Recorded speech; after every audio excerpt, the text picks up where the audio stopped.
Hello, everyone, and welcome to Dragon Talk. We are live on the interwebs right now on the Twitches. Hello, I'm Greg Tito. Nice to see you. I am joined by my lovely co-host, Bart Carroll. Hello, everyone. Filling in for Shelly Mazanoble, who is at Origins, or was at Origins this weekend. She was at Origins. She had a great time. She was telling me all about it, and now she is recuperating at home. Nice. I'm sure she's getting a lot of time to herself, as it were, today. She's catching up on a lot of DVR'd Real Housewives episodes. How many could have aired while she was away? A lot. So many. There's so many. So that is, of course, our guest for this first interview segment here on the Dragon Talks is Stan Brown. Hi, Stan. Hey. You are known in the we were not starting the interview for real, but like the Stan exclamation point is what you might know him as. Yeah, you might. If you knew me.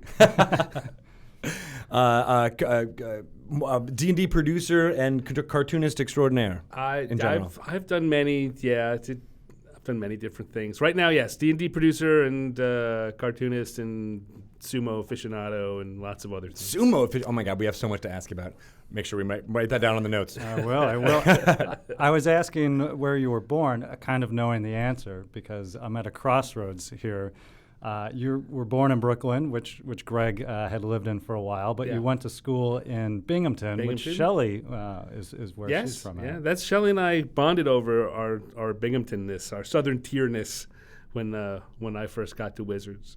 So Binghamtonness, I like that. It's the upper upstate New Yorkishness. Yes, it's right. It's called the Southern tier of New York. It's the northern flat part of Pennsylvania and the southern flat part of New York. Right. So Southern tier. And famous for its Speedy. Speedy, food of the gods. Did the Speedy ever make its way down into Brooklyn when you were there? No, never did. It's a very regional thing. Yeah, it's like Tasty like Cakes. 20 miles outside of Binghamton, and they don't know what a Speedy is. We had sodas that were regional. That's the thing I never even realized was a thing. But Razzle I loved it. It was this raspberry flavored soda. I think it was in New Hampshire where it was never heard of that. Yeah, I was at the vending machine in my high school for some reason. And I was always like, yeah, Razzle, best soda ever. I grew up at an army base, and we had generic soda.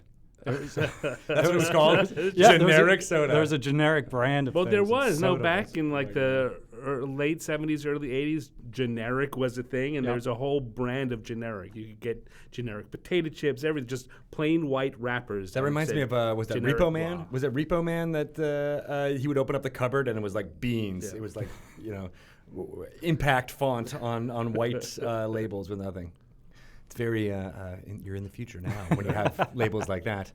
But this is Dragon Talk. We did this last week and we're doing it again every Monday around 2 p.m. We'll start talking with our guests that we record for the Dragon Talk podcast, which comes out every Thursday. And we delve into things with interviews with D&D creators, as well as a lot of people here in the building, as well as people outside who make stuff that is related to Dungeons and Dragons. And today we'll get to talk to Stan a little bit more in depth. But before that, we have some announcements, which I pronounce like that just so it seems cool. It seems much more official. It does when you say announcements. Yes, it's like Belgian, I think. For some announcements. So as I said, we do this every Monday. On Tuesdays, we're starting up Dice Camera Action again. We took last week off, but that's where Chris Perkins runs the Waffle Crew through some amazing, I guess they're in the more Storm King's Thunders, Tomb of Annihilation-y type storyline going on there. We've been doing it, episode 100 was just recently, so we're on 101, 102 at this point. It's crazy. That's crazy. Yeah, a lot of times. 100 or is it 50? I want to say it's at least 50. I thought it was about 52 the last time that I checked. It's amazing. They're getting up there. They're getting up there will hit 100 in numbers. I know. I'm thinking I got mixed up with Critical Role having their 100th episode, which was a huge milestone as well. Before that, we're going to do some Dungeons & Dragons news starting at 3:30 on Tuesdays. Me or Bart, I don't know if he knows that yet, but me or Bart, if you're going to proxy for me, and basically do these very professional sounding announcements before Chris Perkins does his game. So that way he doesn't have to worry about that. He can talk about the storytelling and we can go right into that. Wednesdays, what's happening on Wednesdays? Nothing yet, but we'll be having a Misclicks weekly episode with Misclicks D&D Risen, as well as... Maze Arcana. Maze Arcana on Tuesdays and Wednesdays, starting up shortly. 7 p.m. right at the end of the month, I believe that is occurring. And then we had our first premiere of Girls Guts Glory, The Death Curse, last Thursday, and that'll be Thursdays at 2 p.m. We will interview some of the girls in that campaign, as well as show their new episode. There was a really good first episode, of course. Ichabod stole the show, as he is wont to do, and it was a lot of fun. And it was great talking to them and getting to hear what they think about when they're creating their stuff, as well as all of the costumes that they're doing there.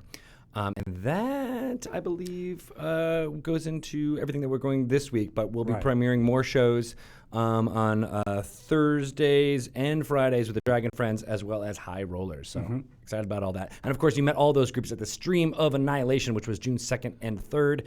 All of those videos are now archived up on both the twitch.tv/DND page, as well as our YouTube channel. So go check that out if you missed out any of the previewed content there. And we'll be rolling out weekly episodes going forward. Because I was about to ask, what if I missed it?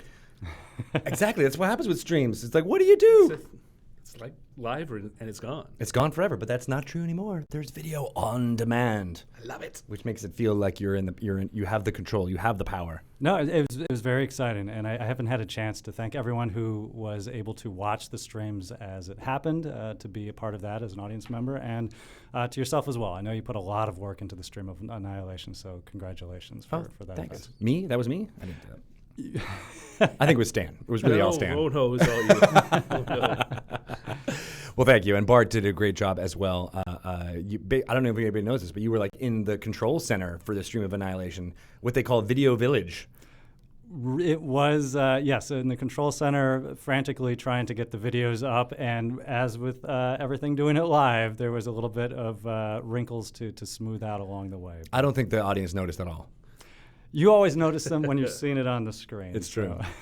That's the magic. That's the fun. So, if you see any That's wrinkles... what makes it good, right? Right? If you see any wrinkles in the archive streams, we added those in post. That's exactly, because it was too perfect when it first happened, so we had to add in some imperfections to make it feel more real. It worked, yeah. And the hosts, again, I know we've talked about this before, but the hosts were super fantastic as well. They kept things moving at a really great schedule. Yes, Anna Prosser-Robinson and Kelly Link, super professional, and they were gamers themselves, which made it easy. We didn't have to teach them about that. It was more just like, oh, D&D? Yeah, we got that. We nailed that. And Anna is, of course, Evelyn is her character on Dice Camera Action, and she does a fantastic job. And then Kelly is in the Misclick show, D&D Risen. So that's really exciting that they are both in it and they win it. Oh, it's a minute to win it. Oh, I'm very confused now. But anywho, this was all about Tomb of Annihilation and the new storyline, which comes out everywhere September 19th. And it'll be available in game stores September 8th. So we're going previewing some of these stories over the course of the whole summer, and you'll get some details eked out by watching everything there. But the adventure will be in your hands hopefully this September, so stay tuned for that. And as a D&D producer, let me tell you, you really want this in your hands. Yeah. Because we actually got it out of the building. Was that last week? Yes. Yeah. Yeah. That was it's a celebratory time here in the office. A lot of blood, sweat, and tears, mostly sweat. Well, it is the jungles of Chult, after all. Right. Many humors, many fluids. Yeah. Some aqueous humors. We drained some eyeballs. So you were part of it. You've seen it develop along the course of its project life. That's the beauty of being the producer, is that everything kind of it doesn't all roll across my desk, but it all rolls near my desk. And I get to have my eyes on things and have. Little, did you remember to put that in? This is in there, right? Oh, this is awesome. Mostly it's, oh, this is awesome, because that's what it's like around here. Absolutely. And you work closely with Jeremy Crawford. I do. And Chris Perkins and all the other fine folks. Nice. Well, speaking of Jeremy Crawford, we're now going to have a Sage Advice segment with him, delving into the ideas of 5th edition. We didn't really want to do like a more specific thing. This is more just about like rules and adjudicating and basically the philosophy that Jeremy has taken in answering all of your questions on the Sage Advice column as well as on his Twitter feed. So we're going to record this actual segment later, so we're time traveling, but I'm going to throw it to you guys now so that Ryan has all the pieces needed. And if this isn't Bing Bongs, what's the theme song for? It's got Bing Bongs too? All right, well, we'll throw it to the Bing Bongs right now with Jeremy.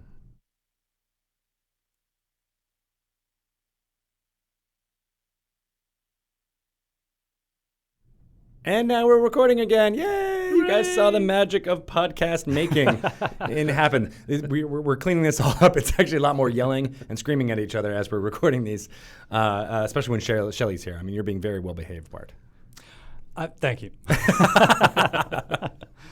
Good call. All right, so yeah, let's delve into. Well, first, before we get to like what you actually do now, yes. Let's talk about what you did in the long past. In the long ago? The long ago? The long history of the soul. So when did you start playing Dungeons & Dragons? Let's start there. I started playing Dungeons & Dragons in 1979. Nice. I was born in 1978, just throwing that out there. So you know what I'm talking about. Exactly. I was cogent and totally understanding. No. Roll the good D20s in my day. I played at summer camp. I had heard about it, read about it in, was it like Pizzazz magazine? Pizzazz? Yeah, and you remember Pizzazz? No? Teen Beat was me. Yeah, Tiger Beat. So I knew what it was. I was very excited, but I couldn't find any copies of the game. At summer camp, someone had one, and I got to play. But I came home, still couldn't find any, and I wound up, the only thing I could find was the official Dungeons & Dragons coloring album. And you know how coloring books were really cool last year or this past year, like grown-up adult coloring books. Yeah. That happened in the late 70s, and just at the same time D&D got hot. So there was an adult coloring book with that always makes it sound dirty, doesn't it? A grown-up coloring. It does, yeah. No, grown-up coloring book with a short story and text by Gary Gygax. I loved that. Yeah, I love it. Album. I love it. I still think it's one of the best intro products ever made.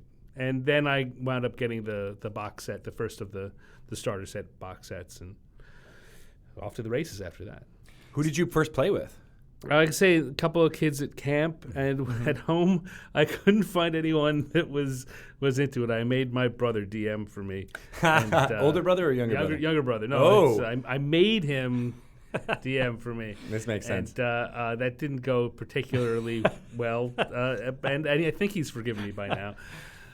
Was he just didn't know how to DM, or didn't know the? No, he didn't really get it. Yeah, I don't think. How old was he at the time?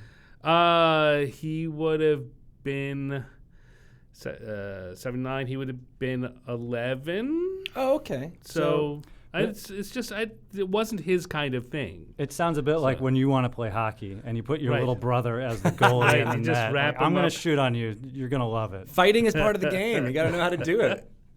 Exactly. Sweet. So that was where I started, and then went through high school. I really only played it in the summers because at high school I couldn't find people that were both local enough for me to get together with and interested in it. Now, was this in Brooklyn? This was on Long Island. Okay. No, I was born in Brooklyn, but very, very early moved to Long Island because I was too cool. Because that's where my parents went, and I decided to follow them. Good for you for that. No, I mean, you could have been for yourself at the time, and I stick with it. Yeah. Where in Long Island? The town of Wantagh, which is the gateway to Jones Beach. See, that's right. We had that conversation before. Yeah. I loved going to Jones Beach when I lived in Brooklyn because it was just far enough away so it felt like you weren't in the hot, sticky city anymore. Just on a hot, sticky beach. Just on a hot, sticky beach, right? I know. But the architecture around there was so cool. Like it actually felt like you were like a gateway, the gateway to Jones Beach a little bit. No, like they built these big monument-esque stuff down as you're driving in. There's a gigantic watchtower that you're coming in a traffic circle that went around it. Right. And it looks like a lighthouse or but it's a fake. It's like a non-functioning anything just for pure ornamental reasons. If anything describes Long Island, that's it. Very cool. All right, so then nobody there wanted to play Dungeons & Dragons? No, you know what? Also, I was kind of a sporto. Also, I've had my feet in many different worlds throughout my life, and What sport did you play? I was baseball and tennis, and that segued after a while pretty much to tennis. I was Were you ranked? I was not ranked, but I played regionally. I lost in the state quarterfinals. Oh man. Oh no! Still hurts. It was a regional quarterfinals going into the states, but that's not bad. Yeah, and that was high school for you. I practiced with people that were really good. My dad was a tennis coach at the Port Washington Tennis Academy, and so I would go there and train with people who would go off to all kinds of tennis scholarships and probably played professionally. No one who ever made it big like on the television big. Yeah. That's pretty cool. I mean, that sounds a lot like Joe Manganiello's opening to the Stream of Annihilation, where he played a lot when he was in his junior high years, and then got delved into sports during high school, college years, and then found his love of Dungeons and Dragons again. No, I got to college. I went right back to gaming and comics. Nice. When you were playing at camp, was that formally introduced by the counselors? Did they have a session for it? Or was just the kids broke it out one from of the kids their brought stuff? it, and that's what we did with our free time. What about one of the counselors' mothers? Did she wear a hockey mask at all? Only on visiting. I'm here to see you. All right. So when you got back to college, how did that start? How did your gaming life So I take got over to then? college, and immediately I went looking for the D&D group, and found that the really weird thing was that at Binghamton, the D&D group was run by locals rather than students. And they had some of them had been at the school and but weren't anymore, and they just hated the new kids coming in, so they made it really difficult for us. Wow. They wanted to keep running their campaign, so they let us. Everyone got to join as a first level character in the middle of their campaign. So I stopped. I played like two times, and then that was it. And I thought, well, maybe role playing isn't for me. But as it turns out, just about that time, Fantasy Games Unlimited released Villains and Vigilantes. And some of my in the dorm comics friends and I were like, oh, this looks awesome. And we went out and we bought it, and we started what turned into be an 8-year campaign, which also is pretty much where I cut my first design teeth, because if you know that game, it's really good, but it's really kind of open. It has lots of room for tweaking and changing. And we did a lot of modifications and house rules. Yeah, that's where designers really do get to, exercise that craft a bit. Right. Yeah. No. You might be set for a career in this if you start playing a game, and when you're between games, instead of saying this is what I want to pick, you start designing the next thing you want your character to have, and say, look, this is like Power Blast, only better. So the first level henchmen didn't ever try an uprising against the... Well, they all died, and then we got to make new first level characters. It had people who were playing with, monks and paladins that were 12th and 13th level, and we were first level. And Can't do much in that situation. No. Right. And some of those guys actually later on turned out to be friends, and I told them about it. They're like, yeah, we're sorry. But we were in the middle of a big castle assault, and we didn't want you guys coming in and ruining everything. So when did you start drawing? Were you always drawing during that time? Oh, I've been drawing as far back as I can remember. My very first published cartoons, just going back, my very first published cartoons was a page of cartoons called What If Darth Vader Played Tennis? It was published in College and Junior Tennis magazine back while I was still in high school. Nice. I feel like he might have an advantage. Yeah, yeah. And I was copying stuff out of comics like everyone does at the time. I had a creative writing class where everyone else had to write a 10-page paper, and I did like a Garfield story, which I drew. Nice. And it was 20 pages long, but that meant it was 20 drawings of Garfield.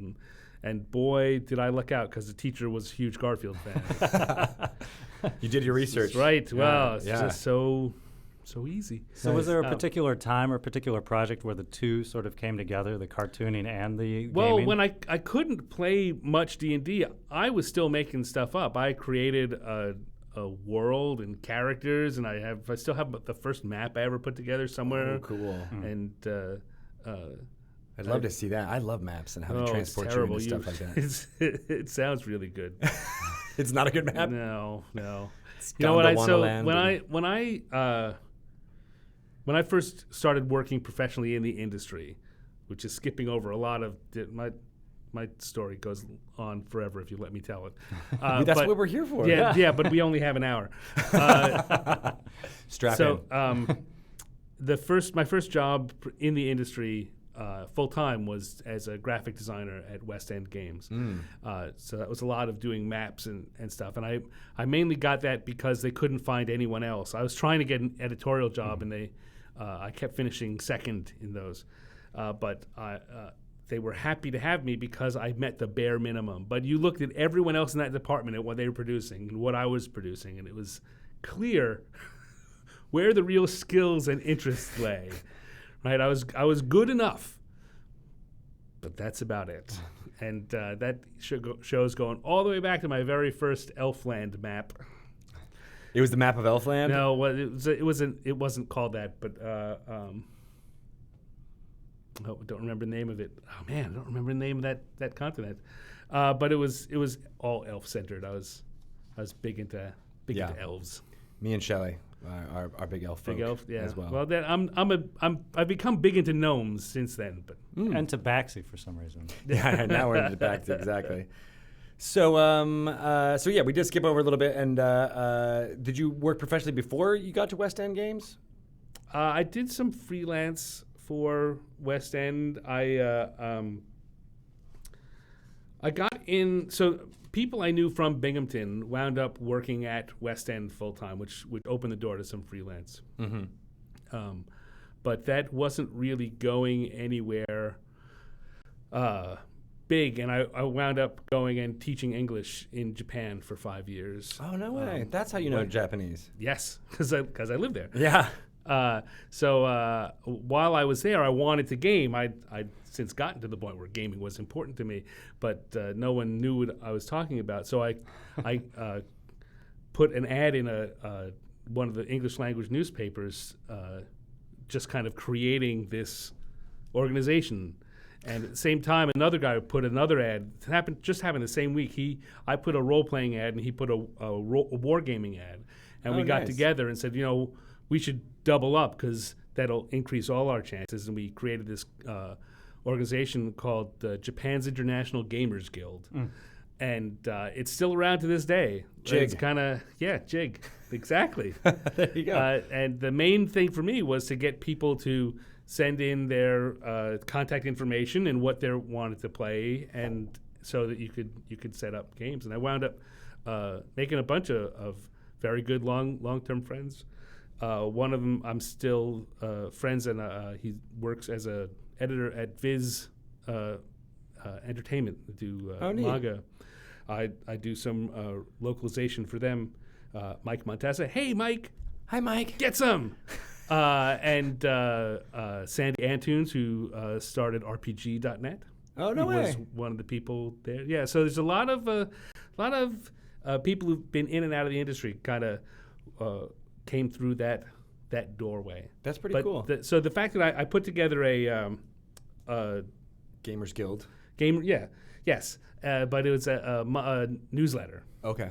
And because I was doing that and publishing that's what got me my layout and graphics job, because West End looked at it and said, clearly you've got the skills. I didn't tell them that I was doing it all on a word processing. Right. I never actually used a layout program. It didn't matter to them. You had what you needed. I knew what looked good, and I could make it happen on the paper. that's all the skills you need, really. That's right. Yeah. So did you ever bring any of the gaming into your English lessons in the classroom in Japan? I did. Yeah, no, I tried to. They didn't really want to play full-on games, but we did some role playing, and I introduced them to the idea of game. I brought a D20 in to make them decide whether their car ran out of gas, but wasn't, but not too strong on the game end because they wanted it to feel like work. Mm-hmm. Right. I'm imagining it was a lot like the opening scenes in Stripes when Harold Ramis was trying to teach them how to. That's my go-to all the time. Da do run, da do run. Listen, I could do a 2-hour stand-up bit on teaching English in Japan. I've got it all laid out. One of these coming to town near you soon. But Stan in Japan, but that's a different interview. We'll get into that later. Unless you want it to be. So I never get tired of telling my Japan stories. But there's a bunch of it. The game stuff, I let's say I put it in an English language newspaper, and I got some calls back from people who were like, "Oh man, I play Champions, I play this," and I got other calls back by people who were like, "Hey, I'm calling about the role playing." Oh, what kind of role playing are you into? Oh no, sorry. Yeah, you're like different. Different group. You roll the D20 on your right. persuasion and be like, right. I think maybe you should talk to someone else. There's other outlets for that in Japan, I've heard. I'm sure, they just wanted some in English. Oh, I see. This makes sense. So we mentioned West End games a couple of times, but now I'm thinking about our listeners and people watching this on the Twitch may not know what West End actually is. It's been a while. It's been a while. West End was one of the first generation third party, I guess it was the equivalent of a third party or smaller publisher. They did a lot of board games. They got famous for doing board games, but they got really famous because they're the ones that licensed Star Wars. And they did the first Star Wars role-playing game. And that was in the late 70s? That was in the early 80s, okay. I think. And then how did they get involved with Dungeons & Dragons? Because there was like a bit of a crossover. They didn't really get involved. They got involved in that TSR. TSR was famous at the time for just finding a company that was doing good work and stealing all the people from it. And so TSR had already trained everyone they wanted to out of Game Designers Workshop at GDW, and then the next place they turned was West End, because West End had, like I say, they had Star Wars and Paranoia and World of Indiana Jones and a bunch of other games and people who are producing good products. So they started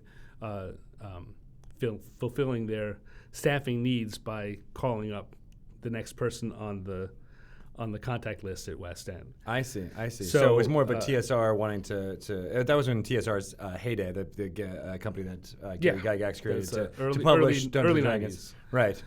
So Ed Stark was the first person from West End that got gosh. In another life, out. I interviewed Ed Stark for something completely different in games journalism, right? And I always want to try to go back to his tabletop roots, but it's so funny you mentioned him. Well, there you go. You should. He's got a lot of good stories to tell. I know. I believe he's working for ZeniMax now, doing the new Elder Scrolls Online, right? Yeah. That is exactly where he is. Yeah, good guy. So it's a very good guy. And then Bill Ohmsdahl is another guy who's someone. Both of them also go back to Binghamton. I know them from Binghamton. And then Miranda Horner, and then I think I was the next person to come out to Lake Geneva and join the major team, join the big club. Nice. So what year was that? That was 1995. So you moved to Madison. To Lake Geneva. Lake Geneva. It's halfway between Madison and Milwaukee. It's smack dab in the middle of nowhere. And then you were in Binghamtown before that, doing freelance stuff for West End, or no? I was in whatever little Pennsylvania town. I was in I can't remember the name of town that West End was in. It's the same name of the continent that you couldn't remember. That's right. It is. That's exactly where it is. You've got this mental hole in your butt. Little bitty place in Pennsylvania.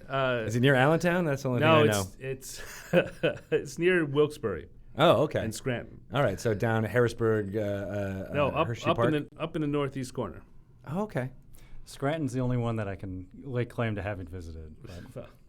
Well, if you're I'm sorry about that. It was we wanted to go see where the office was set, and so now I can say there. So in any case, West End to TSR. Yes, Lake West End Geneva. to TSR, and I jumped on. I was on the Dragonlance and Ravenloft and Dark Sun team, and started editing Ravenloft.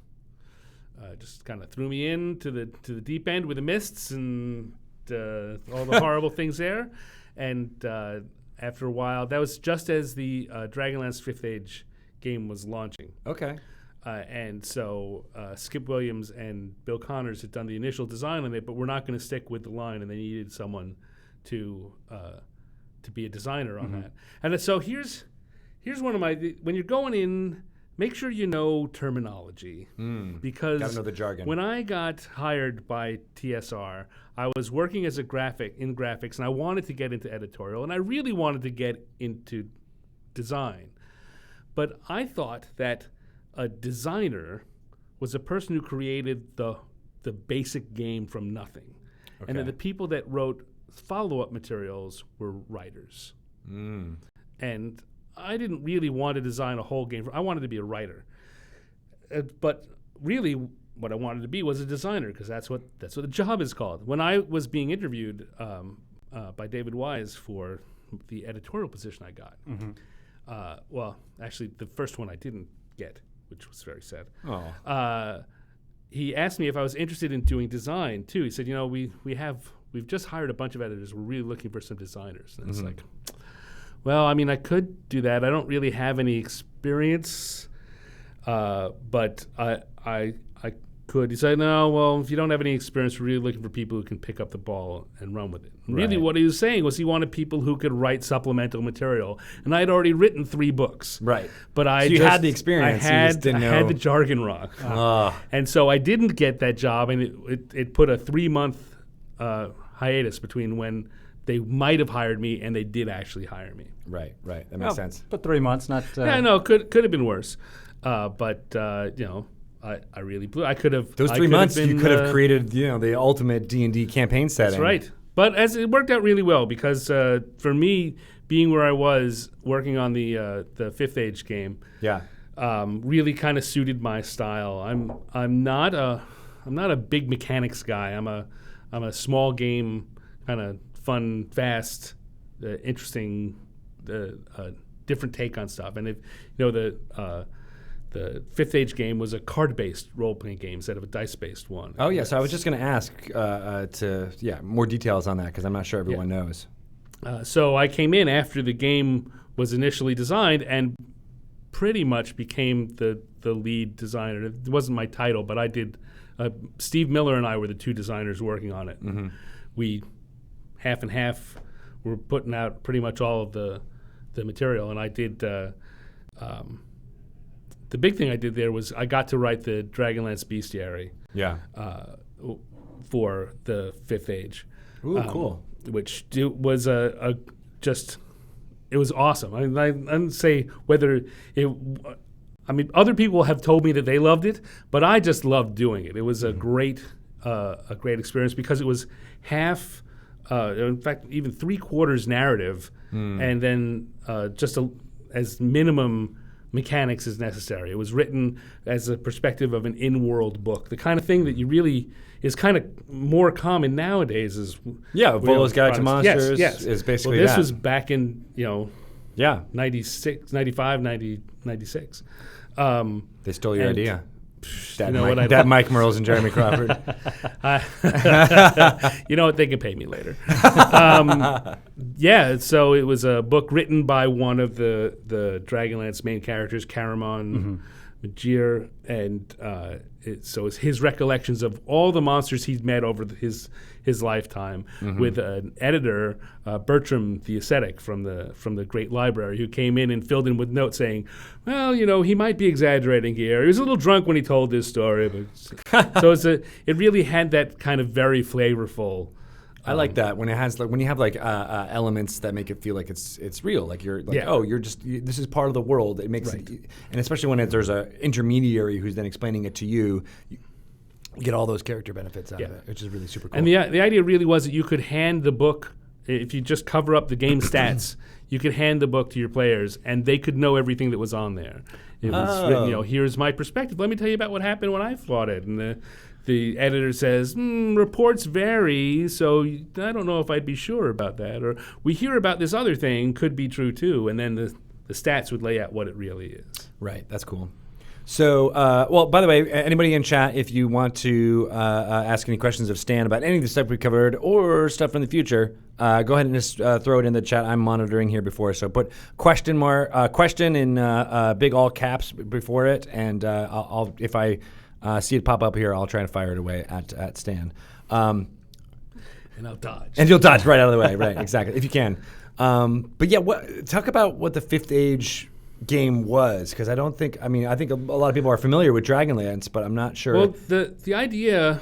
So I came in and it was in editing and in going into layout. Yeah. But the concept was to do a Dragonlance game. Dragonlance novels were super popular, and they found out or suspected that there's not as strong a correlation between the people who were reading it and the people who were playing it. So the idea was to create a role-playing game that the readers would feel more comfortable playing, that they wouldn't be the barrier of the 3 core books. So it was supposed to be quicker to play and more casual in its style. And even the products themselves were made to look like books so that they could be shelved on the same shelf with the hardcover books that we're selling. That turned out to be a problem on the sales end, which we didn't learn about for a while. But did they keep a lot of that stuff insulated from the people who were working on the books? Yeah, one of the problems that TSR had was that information did not flow back and forth between the sales team and the brand team and the creative team very smoothly at all.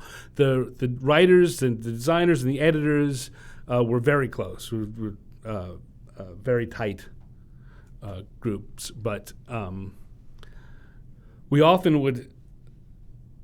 Let's say with the Dragonlance, we talked with the sales team. And we told them what we wanted, and they just kind of said, "Yeah, okay, and they took notes and left the meeting, and never came back and told us that can't happen. And also. We never got real sales numbers. We'd find out like years later after we moved out to Wizards, and some of those numbers got into the brand team, and the brand team shared them with us. We thought that we were doing really good with the Dragonlance is a great example. We thought we were doing pretty good, and we got out here and we were pushing. We were doing some more new stuff, and then we actually got the numbers, and even I was at that point I was the assistant creative director, and we had just finished a meeting where we say, okay, this is what we're going to do. Here's our 2-year plan, and they showed us the real numbers. And I looked at my boss, the creative director, and I said, we need to cancel this line. Why are we doing this?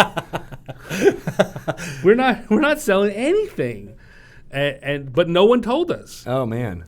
And that's how you wound up. Like there were other things that happened, like I don't know if you remember the Dark Sun box set that had the cloth map in it. It was really, it was the second version of it in second edition. And it was super awesome, high end, and it turned out that it cost more to produce than we were selling it for. What? No, but no one told us. We'd gotten estimates on what costs were, and no one ever came back and told us the real thing, so the product just ran through with this cloth map to pull the cloth map out, and it's profitable, but everyone had a cloth map, and so everyone was losing money. Birthright had a point where they wouldn't let them print more than 35,000 of the, I think that's the number, of the box set, the initial box set.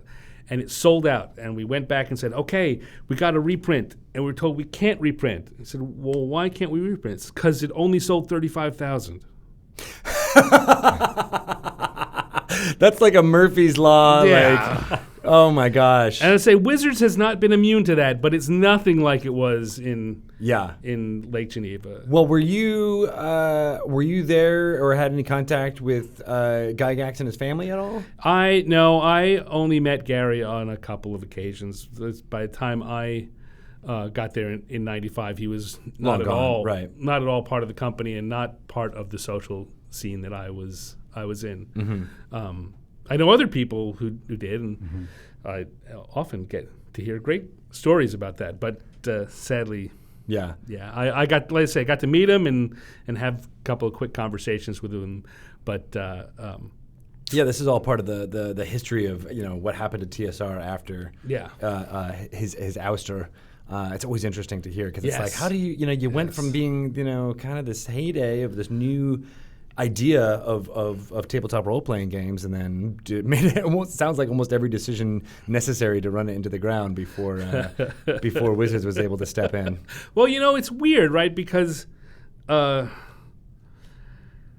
of those decisions, a lot of them worked individually, but I don't think the big problem was the company was not run well. The company was never run well. Yeah. By from what I can see.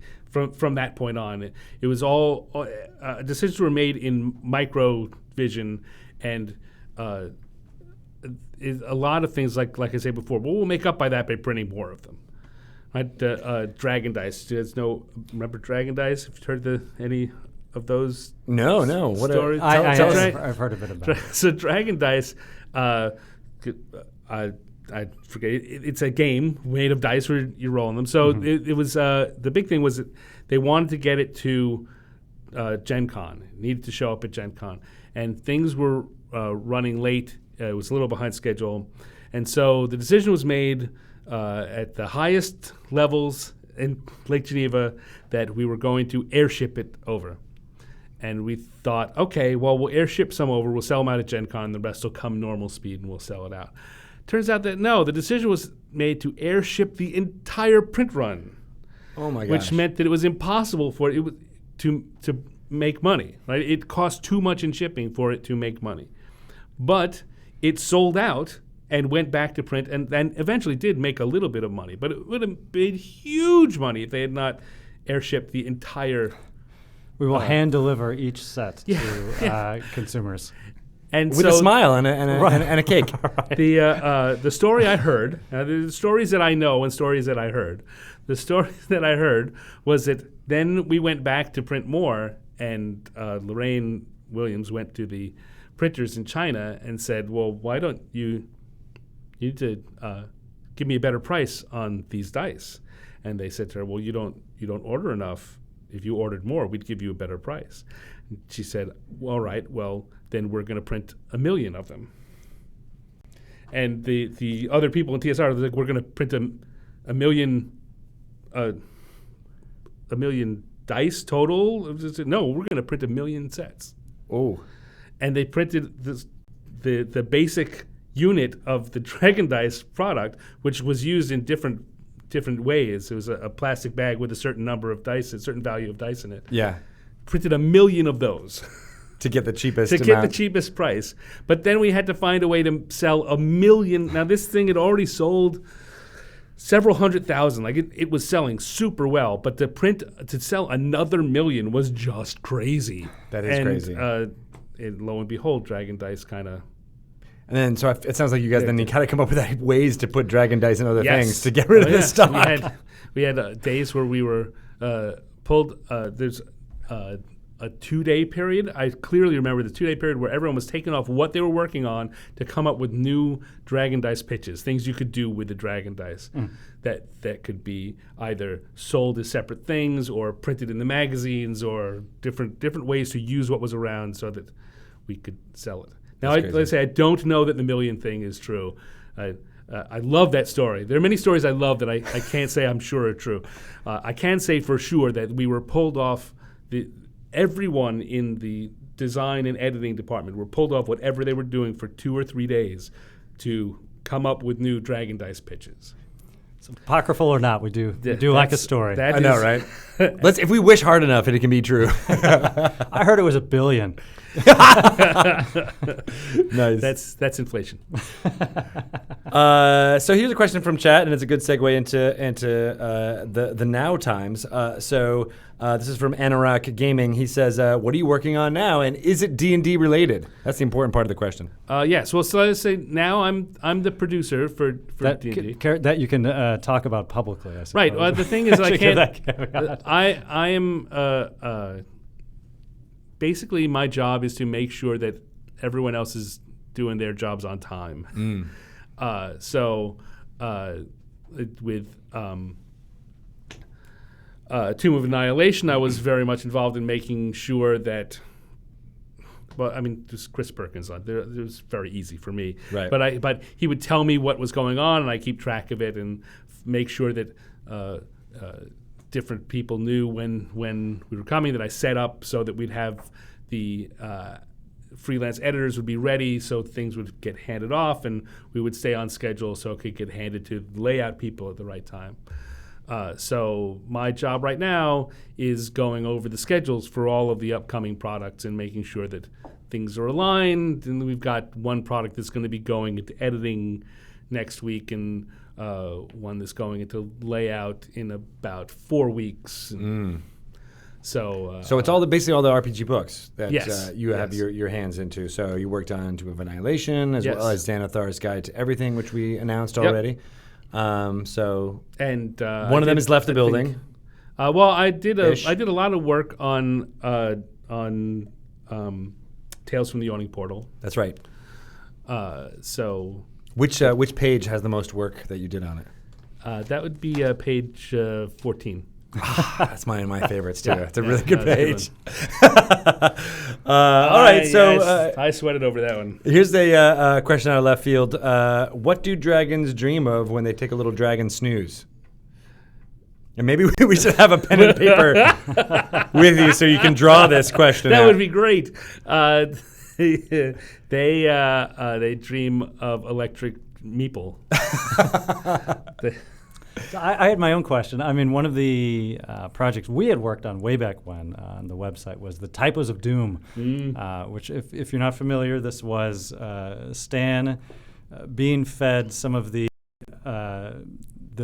misprints. Well, they weren't. No, these were the thing about Typos of Doom, were they were typos that got caught. Right. Everyone by Miranda Horner. By a lot of people. Miranda kept the great list. But everyone always complains when a book comes out that if they find a typo, and they have no idea what typos were caught. And this was kind of these are our ways of remembering that these is work we did that the public never actually saw because our editors worked. But then you would cartoonify the typos. So I would take the typo and then make a pun based off whatever mistyping it was and do a cartoon. Did a bunch of those for the website. I wound up doing a few of those on the 10x10 Toons, and I still have the list, which I have been adding to over the years as friends and colleagues have. Sometimes they post them on Twitter or they just email me their typos. And another former TSR editor, Ray Valise, is completely he's doing work for some other companies now, mainly Monty Cook Games, but he also works for a university and does a lot of editing for their press, and he keeps a big long list of typos, and we've been talking about getting together and reviving Typos of Doom. I was going to ask if you had caught any from Tomb of Annihilation, from Tales from the Yawning Portal. I did not, but I don't do the editing, so no. That I'm sure there were. We'll track some down. Yeah. The one thing we didn't ever mention was which books they came from, usually, because then people could figure it. That meant you knew who wrote it. Oh, I see. Right. who did sense. not catch it and gave it to an editor in all seriousness. Really? You want me to type that? You want me to print that? Yeah. I was going to ask, were there any a few too risque to Yes. include? Oh, yes. Oh, yeah. There were a few that were too sensitive, shall we say, for Wizard's taste.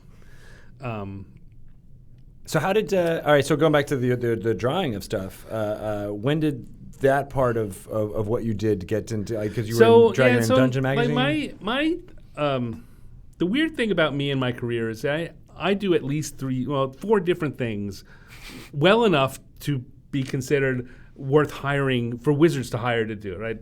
I design, I edit, I manage, and I cartoon, and so which is great. For me, it keeps me entertained, but it also means that if I'm spending a lot of time doing one or two, it means I'm not doing the other two. And the fact of the matter is, of all the things I do that I love the most, is cartooning. And it's the one I get the least opportunity to exercise, which makes me a little sad sometimes. But, I'm always looking, I'm always finding ways, pushing and find ways.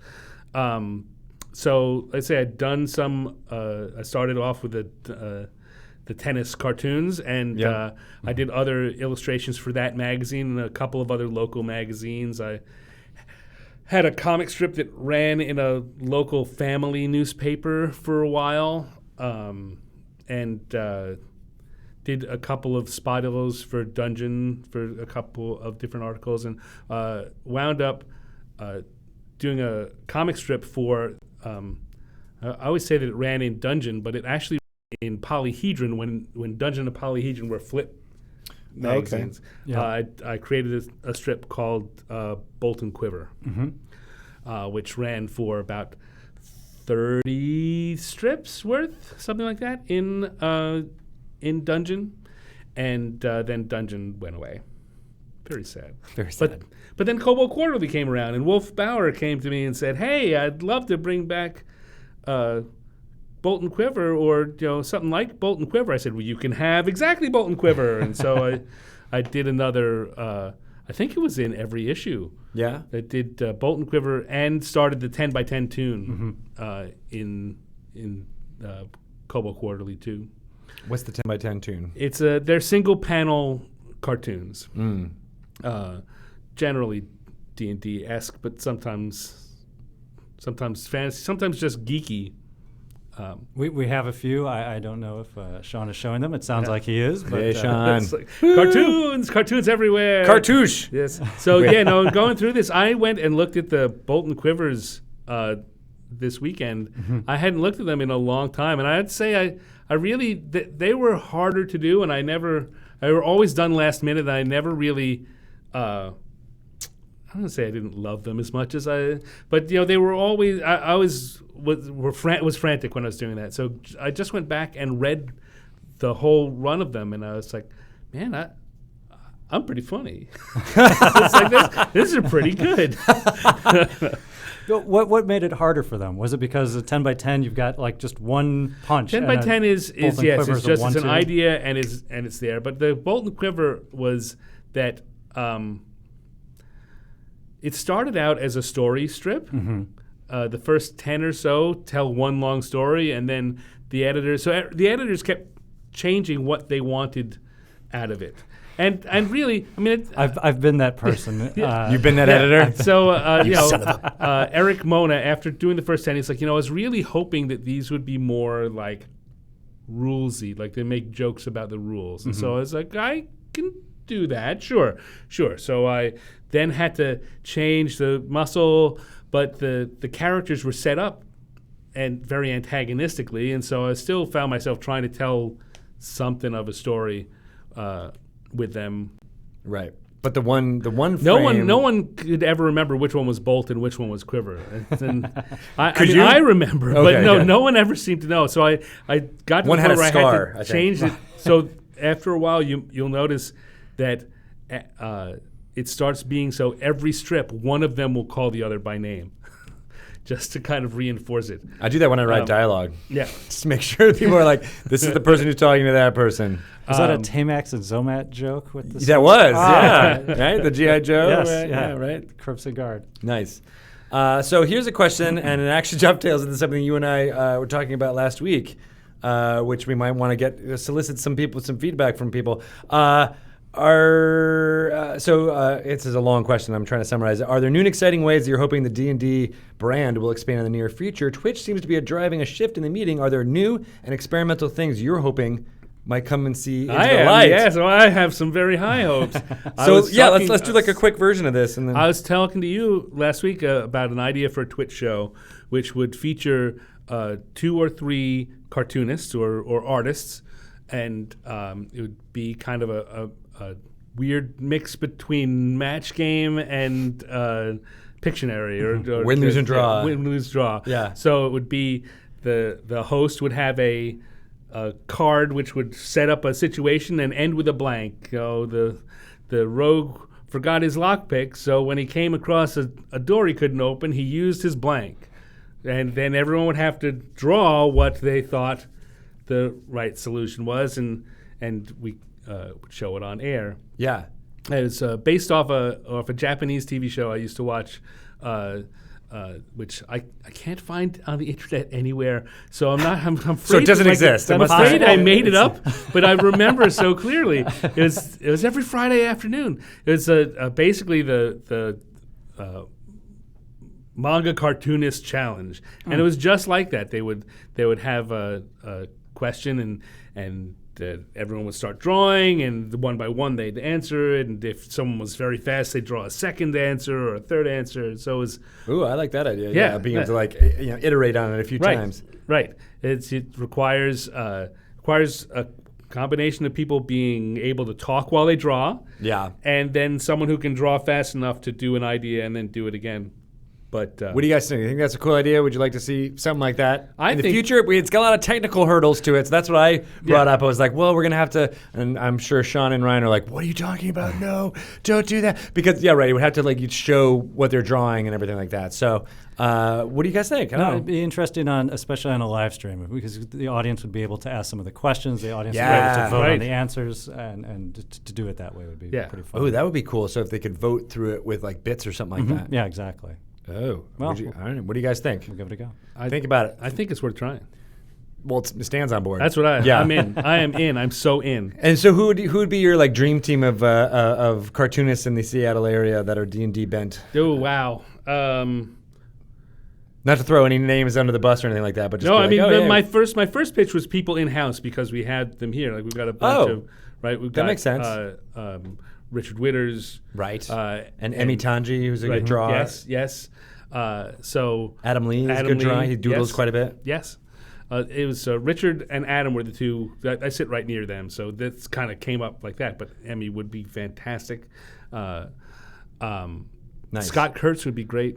Oh yeah, we could totally get Scott. I would love to get Scott or Chris Straub. I feel like both of them would be into it. At least as a guest appearance to be sure. I would. And Jason Thompson has done a lot of the cartoon maps for D&D as well. Actually, has a board game that has a sort of drawing premise as well. Yes. So okay. It'd be a lot of fun. Can he draw fast though? He can draw fast. Yeah. I believe he can draw fast. One thing I've learned from playing, it's not Pictionary, but there's drawing games that you play at home. Ooh. It's good to have somebody who draws well. It's also hilarious to have the guest artist who draws horrifically bad. Can I do that? Can I just be like the stick figure guy with trying to guess what those are? Right. Yeah, that's awesome. No, the key. So the problem, the technical problems we were talking about this is if you have people who can draw and you want them to do something decent, it's not something that's super fast. It's not like Pictionary where it's like, look, triangle, it's a triangle. So yeah, you need at least a good 3 or 4 minutes of time. A little bit of time for them to draw out what they're. I keep hitting this thing. I hope that isn't coming through anyway. Ryan is going to be very upset. Look at him. He's like, oh my God. So I'm never getting asked back. Cool. And someone else in chat here, Cole Drake, just said Curtis Wiebe, who does the Rat Queens comic. Yeah. He said he did something similar to this on his live stream, and he's somewhat local. I think he's in the Vancouver area. There you go. Boy, that is wildly timely for the Dragon Plus issue coming out at the end of the month. We're going to have a Rat Queens scenario that Curtis Wiebe had created. Did you guys know that? I don't know that we've announced that yet. But Go ahead and yes, It's new. But the Rat Queens, there will be a scenario in the next issue of Dragon Plus. That's awesome. Yeah. So. Is it too risque for Dragon Plus part? This is, and Jason Thompson could say the same thing. One of my practices is to tamp down the jokes to the point where they're not risque anymore. So I know. What are you, like the high school principal here? I am. I step on the fun all over the place. I know. Which is funny because if you know Bart personally, he's not that person at all. He will go to the. What was the principal in Back to the Future? Skinner? Yeah. It's like, Yes. that's you. Nice, guys. So check out Dragon Plus. When is that coming out? That will be coming out the last week of June. We always aim for the last week of the every other month. That's like next week. It is next week. Wow. So we're putting the issue together at the moment. I'm very excited about that as well. So look for it soon. I can't wait to see it. I am sorry, Elven Wizard King. We won't get to hear the story of Spellfire, but we will at some point when we get. I'm not sure which story of Spellfire. There's many. There are many. So I'm sorry we didn't get to it because we got to wrap this up now. But because we got to get to Jeremy Crawford and Sage Advice. But I told you. Now you have a reason to get back on. Not even just for the drawing show, but I'm happy to come here anytime. I'd say we've scratched the surface. Yes. Of stories. I didn't even think any of the stories I expected to tell. Did I tell today? There's a lot. There's a lot to mine. You've got a long creative history here. And you're in the building, so we can be like, hey, come on in and talk about stuff. Sure, you know where I sit. Awesome. Yes. Stan, where can people find out more about you and what in your work? So I'm other than my website is Stanex, STANNEX.com. Right now it's filled, as I was saying earlier, mostly with sumo stuff. I didn't even delve into that. Get to the sumo, but that's always a good place to find it. But that Stanex is also my handle on Twitter and on Facebook, so you can find me there. Awesome. You can look below down there, and it'll say it. Great. All right. Thank you guys so much. We're going to take a quick 5-minute break. We'll reset. I'm going to use the bathroom and refill up on coffee. Some of that they didn't need to know. The coffee part, I know. I probably should have left that out. And we'll be back with another hour of Sage Advice with Jeremy Crawford. Thanks for having me on, guys. No This was great. problem. Thank you. Absolutely. Thank you so much for joining us.